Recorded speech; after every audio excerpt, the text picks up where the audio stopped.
Assalamualaikum warahmatullahi wabarakatuh. Perkenalkan, nama saya Muhammad Mirza Fanani dari kelas 12 MIPA 2 nomor absen 20. Di sini saya ingin mempresentasikan tentang kebijakan ekonomi gunting Syafruddin.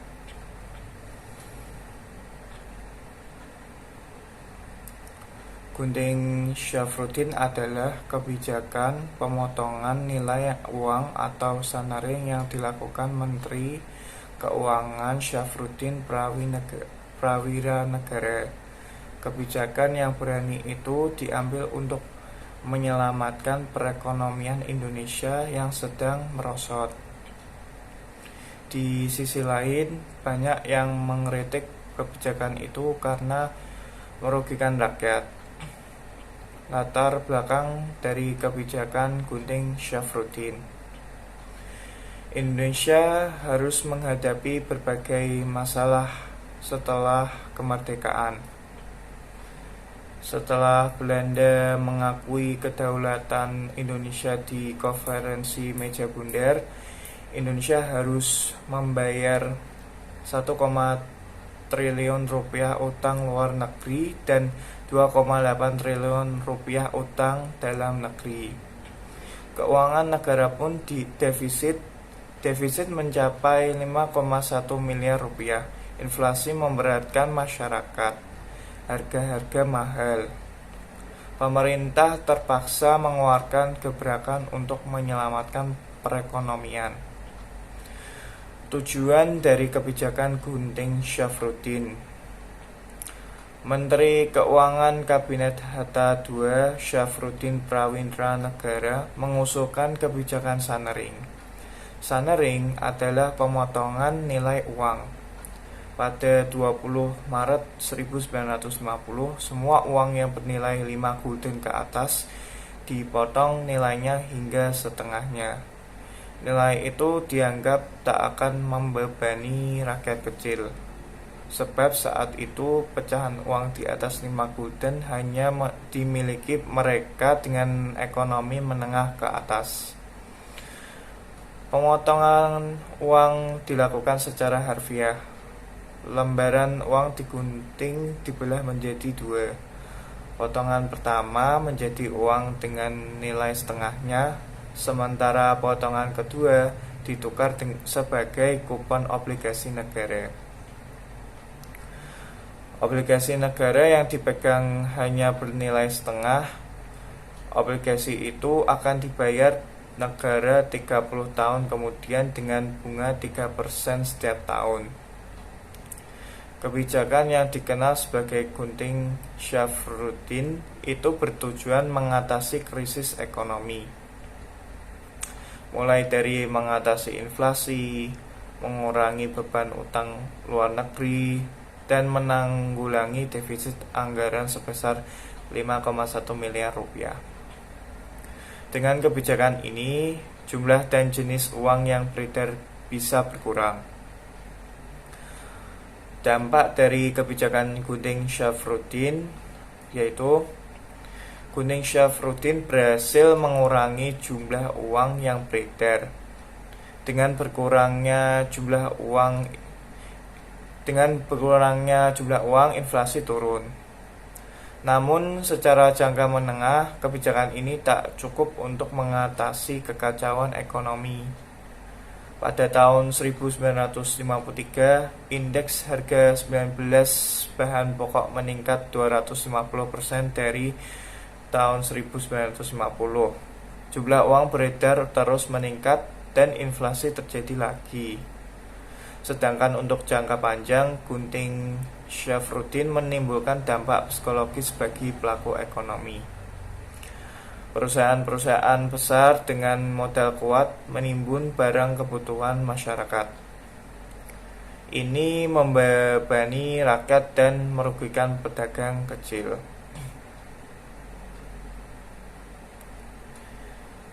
Sekian, terima kasih. Wassalamualaikum warahmatullahi wabarakatuh.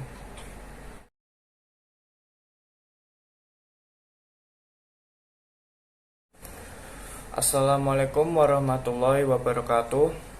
Perkenalkan, nama saya Muhammad Mirza Fanani dari kelas 12 MIPA 2, nomor absen 20. Di sini saya ingin mempresentasikan tentang kebijakan ekonomi Gerakan Benteng.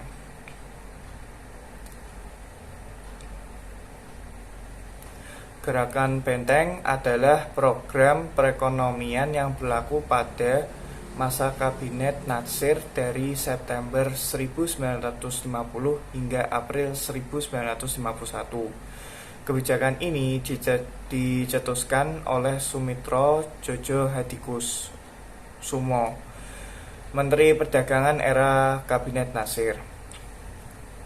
Gerakan Benteng berlangsung selama 3 tahun, 1950 sampai 1953, dan berakhir setelah Kabinet Natsir tak lagi berkuasa. Program ini antara lain mencadangkan impor barang tertentu bagi pengusaha pribumi serta membuka kesempatan bagi para pedagang pribumi untuk membangun bisnis model di bawah perlindungan pemerintah. Tujuan utama dari program Benteng adalah menumbuhkan kelas pengusaha pribumi agar dapat bersaing dengan pengusaha Tionghoa. Upaya yang dilakukan pemerintah untuk mewujudkan hal tersebut adalah memberi peluang usaha sebesar-besarnya bagi pengusaha pribumi dengan bantuan kredit. Dalam perkembangannya, program Benteng mengalami kegagalan. Hal tersebut disebabkan oleh penyalahgunaan pemberian lisensi impor.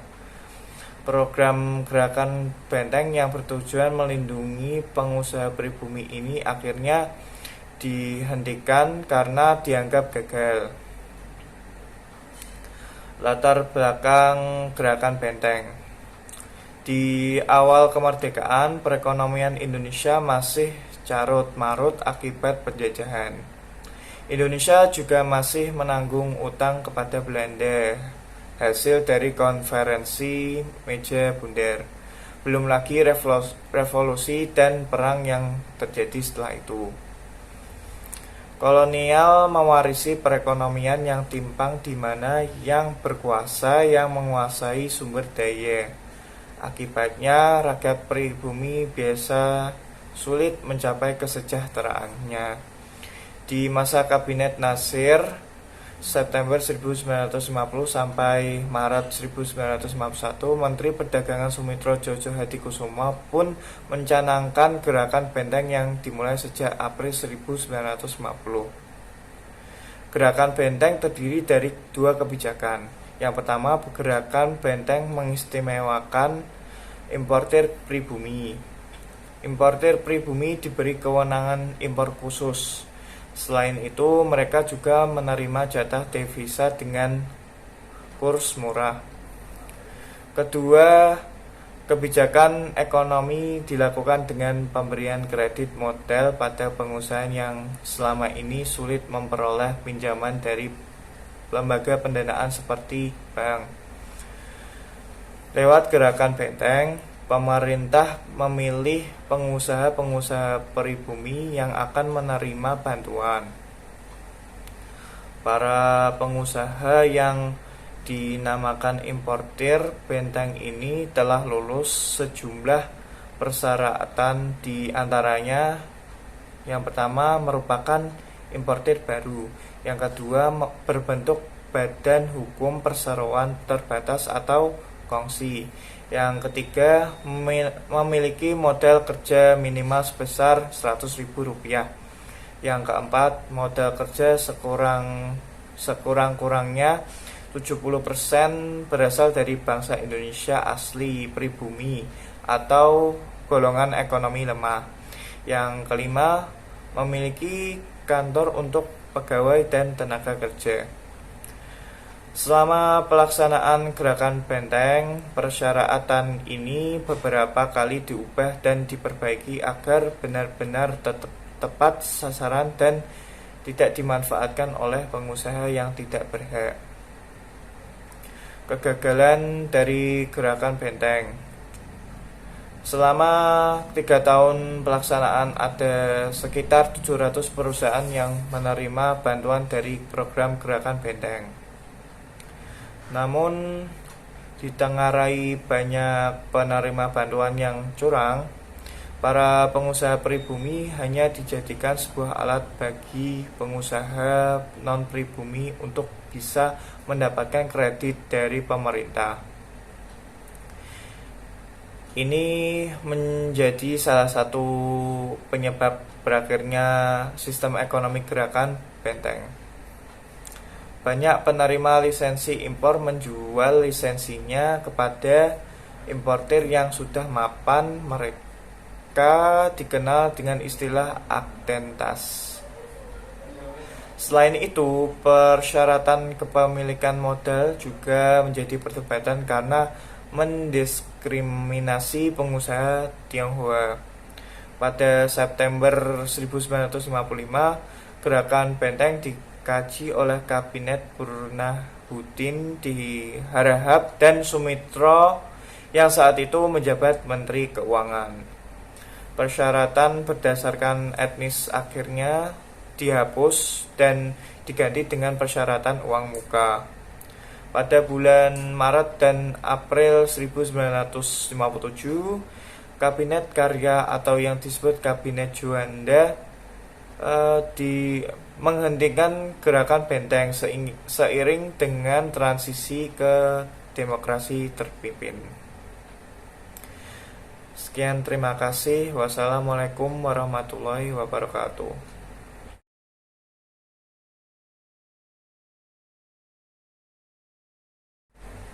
Assalamualaikum warahmatullahi wabarakatuh. Perkenalkan, nama saya Muhammad Mirza Fanani dari kelas 12 MIPA 2, nomor absen 20. Di sini saya ingin mempresentasikan tentang kebijakan politik Kabinet Natsir.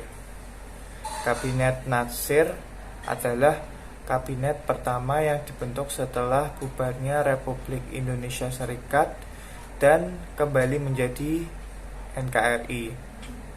Kabinet ini berjalan selama periode 6 September 1950 sampai 27 April 1951 yang dipimpin oleh Muhammad Natsir. Latar belakang Kabinet Natsir.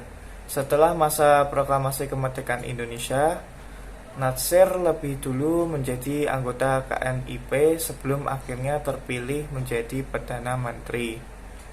Pada tanggal 3 April tahun 1950, Natsir mengajukan mosi integral Natsir yang bertujuan untuk memulihkan keutuhan bangsa Indonesia dalam NKRI yang sebelumnya berbentuk serikat. Agar tujuan tersebut dapat tercapai, Soekarno pun akhirnya mengangkat Muhammad Natsir sebagai Perdana Menteri pada 17 Agustus 1950. Diangkatnya Natsir sebagai Perdana Menteri juga menjadi awal terbentuknya Kabinet Natsir pada 6 September 1950. Program kerja Kabinet Natsir antara lain yaitu: 1. Mempersiapkan dan menyelenggarakan pemilihan umum untuk Dewan Konstituante dalam waktu yang singkat.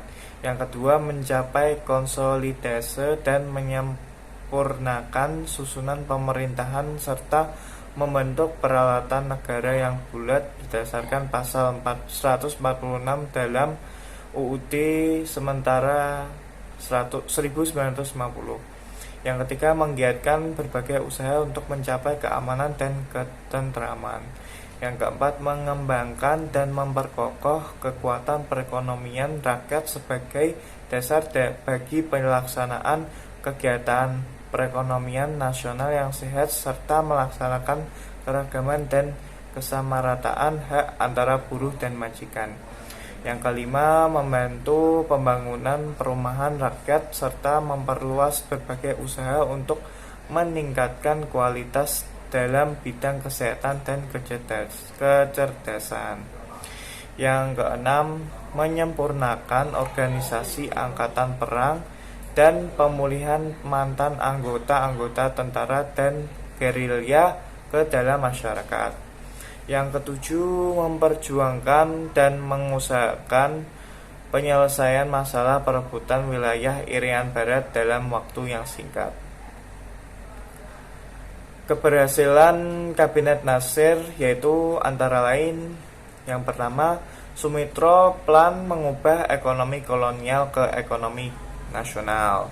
Yang kedua, Indonesia masuk PBB. Yang ketiga, berlangsung perundingan antara Indonesia Belanda untuk pertama kalinya mengenai masalah Irian Barat. Pada masa Kabinet Nasir ini berjalan, banyak terjadi pemberontakan di Indonesia seperti gerakan DITI, gerakan Anti Aziz, gerakan APRA, dan gerakan RMS. Permasalahan terkait Irian Barat juga masih terus berlangsung dan belum ditemukan solusinya. Karena banyaknya masalah pemberontakan yang muncul, pada tanggal 22 Januari tahun 1951, Parlemen Indonesia menyampaikan mosi tidak percaya. Pada 21 Maret 1951 didapatkan hasil bahwa mosi tidak percaya mendapatkan kemenangannya. Peristiwa tersebut kemudian diikuti dengan mundurnya Nasir dari jabatannya. Nasir mengembalikan mandatnya kepada presiden yang menjadi tanda berakhirnya Kabinet Nasir. Setelah Kabinet Nasir tidak lagi bertugas, kabinet selanjutnya terbentuk yaitu Kabinet Sukiman-Suwiryo.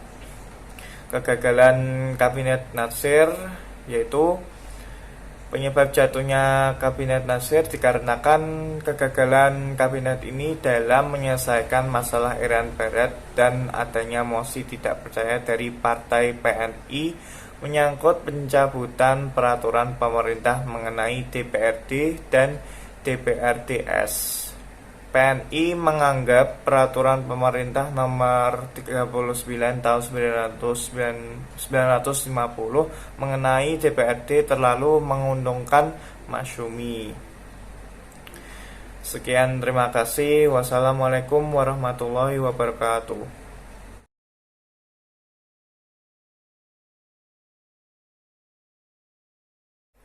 Assalamualaikum warahmatullahi wabarakatuh.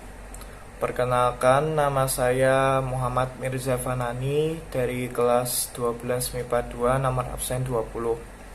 Di sini saya akan mempresentasikan tentang kebijakan politik Kabinet Juanda. Kabinet Juanda atau disebut juga Kabinet Karya bertugas pada 9 April 1957 sampai 10 Juli 1959 yang dipimpin oleh Insinyur Haji Juanda Kartawijaya dan 3 wakilnya Mr. Hardi, Idam Khalid, dan Dr. Raimana. Kabinet ini dikenal sebagai Zakon Kabinet. Zakon Kabinet adalah kabinet yang jajarannya tidak diisi oleh partai politik tertentu, melainkan diisi oleh para tokoh yang ahli dalam bidangnya. Tugas Kabinet Juanda melanjutkan perjuangan membebaskan Irian Barat dan menghadapi keadaan ekonomi dan keuangan yang buruk. Prestasi yang diraih adalah berhasil menetapkan lebar wilayah Indonesia menjadi 12 mil laut diukur dari garis dasar yang menghubungkan titik-titik terluar dari pulau Indonesia. Ketetapan ini dikenal sebagai Deklarasi Juanda. Kabinet ini menjadi demisioner ketika Presiden Soekarno mengeluarkan Dekret Presiden 5 Juli 1959. Latar belakang dari Kabinet Juanda yaitu pada 28 Oktober 1956 Presiden Soekarno berencana untuk membubarkan partai politik lantaran antara tahun 1955 sampai 1957 Indonesia tengah berada dalam kondisi polarisasi. Polarisasi adalah proses perbuatan pembagian atas dua bagian atau kelompok orang yang berkepentingan yang saling berlawanan.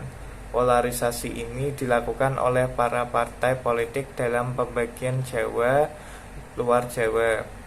Karena kondisi ini pada 28 Oktober 1956, Presiden Soekarno pun berencana untuk membubarkan partai politik dan 2 hari setelahnya ia menyampaikan pemikirannya untuk membentuk demokrasi terpimpin.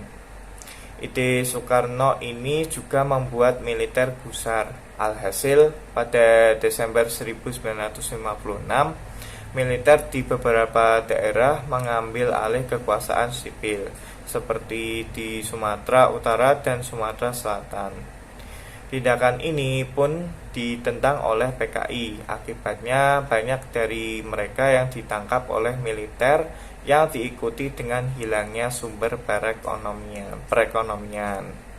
Setelah peristiwa ini terjadi, Soekarno mengumumkan darurat perang, disertai dengan mundurnya Kabinet Ali Sastro Amijoyo II.